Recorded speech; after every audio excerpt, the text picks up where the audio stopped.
अमरावतीच्या मेळघाटात 21 दिवसाच्या बाळाला चक्क 62 वेळा विळ्याने चटके दिल्याची धक्कादायक घटना घडली आहे। या घटनेचे वास्तवदर्शी चित्रण उभे करणारे खरतर पथनाट्य जिल्हा परिषदेच्या आरोग्य विभागाकडून मेळघाट रंगोत्सवात सादर करण्यात आले।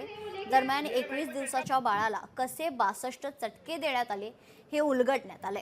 त्याचवेळी पथनाट्यातून अनिष्ट प्रथांवर प्रहार करत आदिवासींनी विज्ञानाची कास धरावी असं आवाहन सहाय्यक जिल्हाधिकारी प्रियमवंदा महाडदळकर खरतर यांनी केलेलं आहे। मेरे भाई को झटका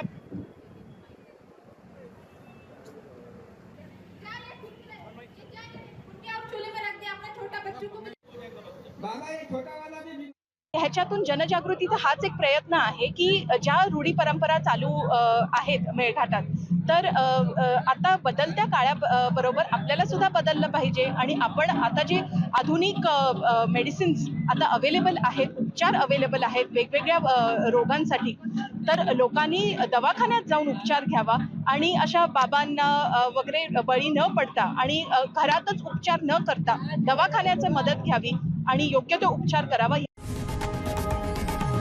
लोकशाही मराठी ऐका, पहा, जागरूक रहा।